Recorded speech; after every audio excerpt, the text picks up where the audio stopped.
Public Library again, and I have a story for you, a very new book in our library, and it is called Stacy's Extraordinary Words, and it's written by Stacy Abrams, who is on the back of the cover here, and it's illustrated by Kitt Thomas. And let's open it up and see if you like it too. But before we do that, we need to say thank you. And we'll say thank you to Balzer and Bray for allowing us to read it right here for you. Okay, let's open it up. Let's see what we find.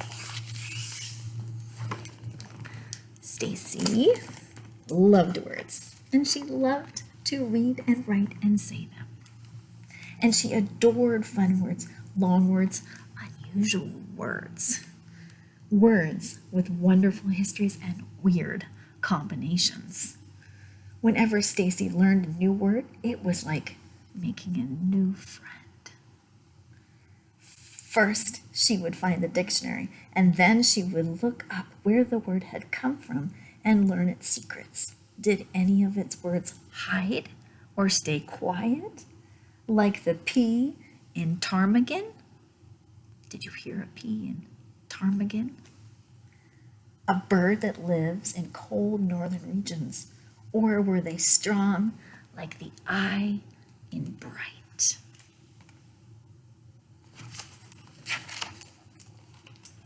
Next, she wrote the word in her special notebook of extraordinary words, and she practiced how to arrange the letters just right, how to sound them out.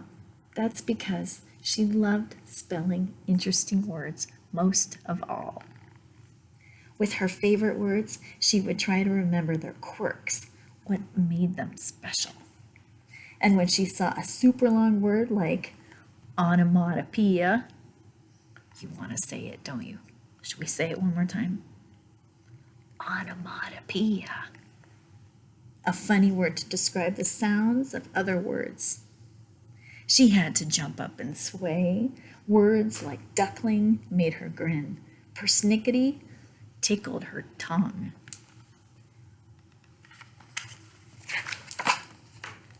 And sometimes Stacy thought that words understood her better than people did. And when she sat by herself during recess, they never teased her about being quiet, or about being clumsy when she fell, or awkward when the joke in her head came out wrong. And when she read books under the covers, words never told her to go to sleep. And words understood why she was grumpy or anxious. In fact, words helped her explain what she was feeling, if only to herself. And one day, Stacy's teacher, Mrs. Blakesley, asked her to wait after class. And she squirmed in her seat because she was afraid, petrified. Another way to say really, really afraid. And usually the teacher only kept a student after class because of a blunder, a mistake. Mrs. Blakesley called Stacy to her desk, and she returned her spelling test.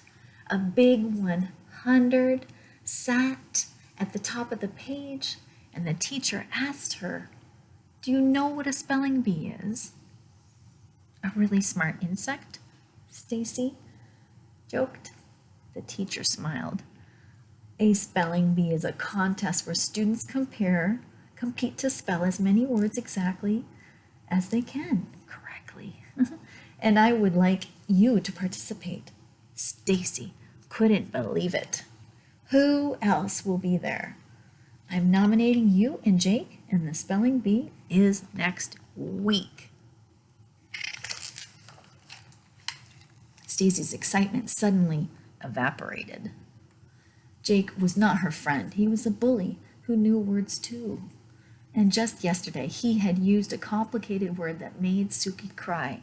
And last week, she heard him say something cruel to Zivko about his accent.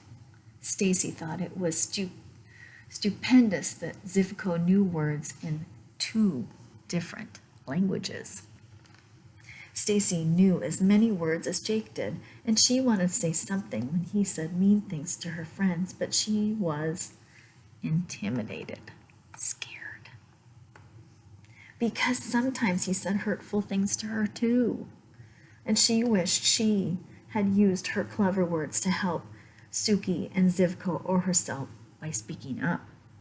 Perhaps at the spelling bee she would be braver, and at the spelling bee she would not be silent.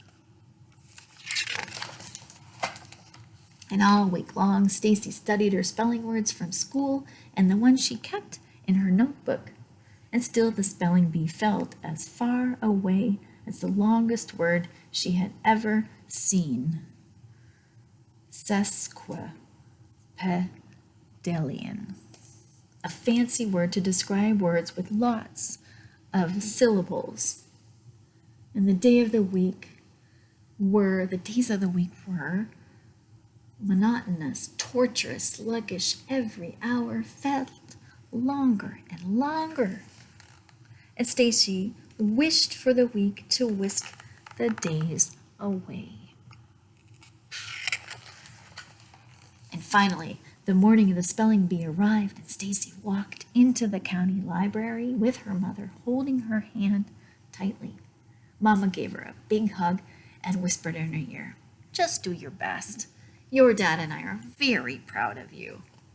And Stacy followed her teacher to the room where the other students waited until it was time to go. Then they went on to a stage, and the announcer explained the rules. Kids stepped up to the microphone, one by one, to get their word. And if they spelled it right, the announcer told them so. And if they made a mistake, a bell would ring. The student would have to leave the stage. No do-overs. Stacy's turn finally came, and her stomach ached with nervous energy, but she was ready. Say the word dither. Sound it out. Dither. Spell it. D-I-T-H-E-R.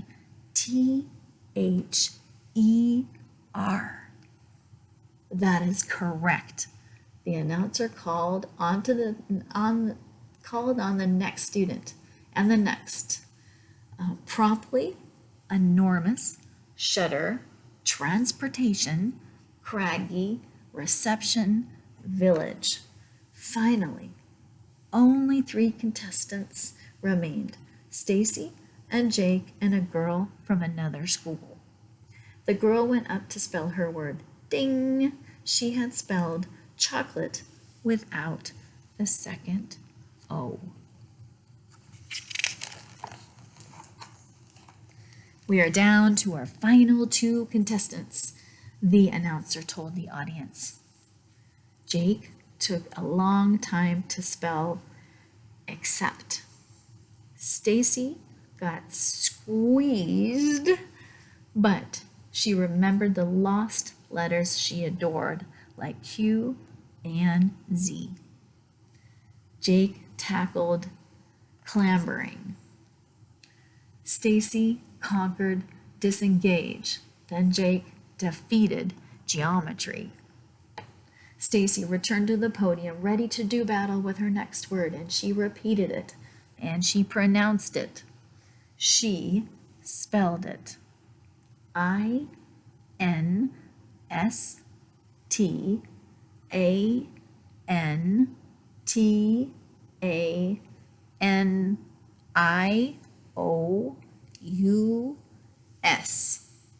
Instantaneous.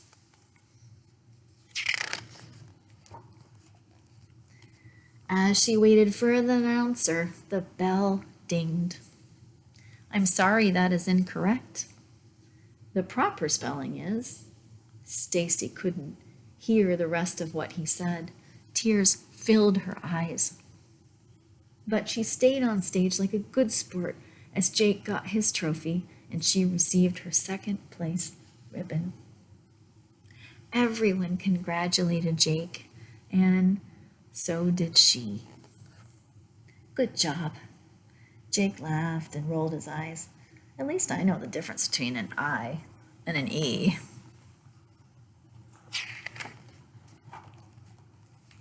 Stacy felt embarrassed, but she refused to let Jake make her cry. Well, I misspelled my word, but I do know how to be courteous. You should try it. She turned away and went to find her mom. If today were like one of the stories Stacy loved next, she would have won. And Jake would have learned that words were a gift that shouldn't be used to hurt people. But things didn't always happen that way in real life, and sometimes change was harder, and it didn't happen right away. And Stacy felt a hand brush at her cheek. It opened her fist and smoothed out the ribbon. Mama? She put a butterscotch candy on top, Stacy's favorite kind. You okay?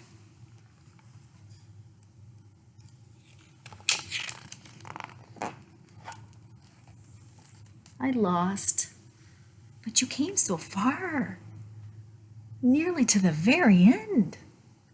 Not far enough. I got the letter wrong, and I didn't win. I failed.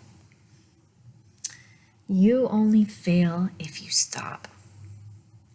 Her mother reminded her, I know there's a word for that, and you know it too. Stacy thought about one of her favorite words, perseverance. Perseverance.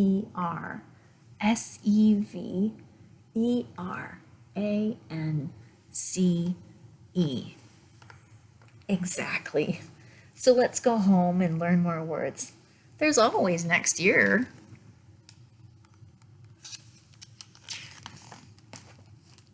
Stacy imagined all the words she had yet to meet, new words and new ways to speak up and help others. She'd find them all. No, Mama, there's always tomorrow.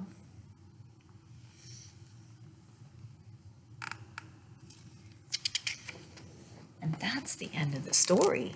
I hope you like that story like I did.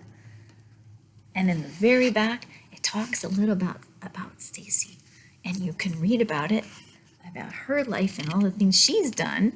But you can also read in here that, yes, in 6th grade, she did win the spelling bee. She did. She persevered. That's a good word. I hope you like that story just like I did.